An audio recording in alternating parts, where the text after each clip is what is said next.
కృష్ణ నీళ్లు శ్రీశైలం నిండితే నాగార్జున సాగర్కి వస్తాయి, నాగార్జున సాగర్ నిండితే ప్రకాశం బ్యారేజీకి వస్తాయి, ప్రకాశం బ్యారేజీ నిండితే అదే పులిచింతలకు వస్తాయి, పులిచింతలు నిండితే ప్రకాశం బ్యారేజీకి వస్తాయి, ప్రకాశం బ్యారేజీ నిండితే సముద్రంలోకి పోతాయి.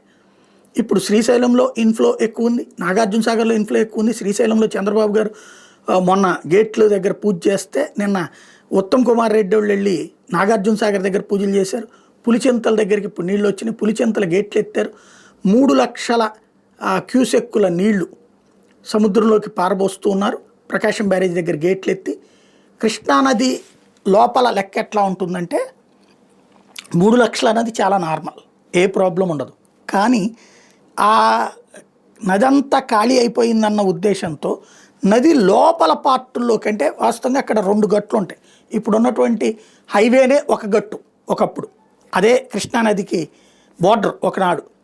ఆ తర్వాతన రాజశేఖర రెడ్డి టైంలో తీసుకొచ్చింది, ఆ మధ్యలో కట్టుకొచ్చారు కృష్ణా లోపల, కృష్ణలంక లోపల చంద్రబాబు గారి టైంలో ప్రారంభించి రాజశేఖర రెడ్డి గారి టైంలో పూర్తి చేసినటువంటిది. దాంతో కృష్ణానది వరదలు కృష్ణలంకలో ఇదివరకు ఇప్పుడు ఉన్నటువంటి హైవే పక్కన చూసే హైవే దాకా వచ్చేసే నీళ్లు మేము ఇదివరకు కవర్ చేసిన రోజుల్లో కూడా. ఆ తర్వాతన ఇప్పుడు ఆ లోపల ఉన్న కట్ట దాకానే నీళ్ళు వస్తున్నాయి. ఆ లోపలకు కూడా ఇళ్ళు వేసుకున్నారు, అంటే ఆ కట్టలు ఎక్కడేశారు, ఇళ్ళకి అవతలేశారు. తీరా చూస్తే ఆ లోపలకు కూడా ఇళ్ళు వేసుకున్నారు.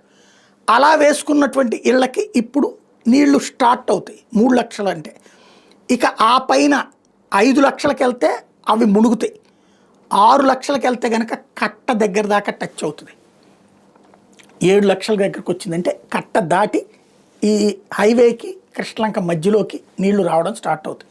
కాబట్టి ఇప్పుడైతే అంత కాదు, తలుపులు గేట్లు తెరిచి పారబోసేస్తున్నారు కాబట్టి, సముద్రంలోకి వదిలేస్తున్నారు కాబట్టి ప్రాబ్లం ఉండకపోవచ్చు.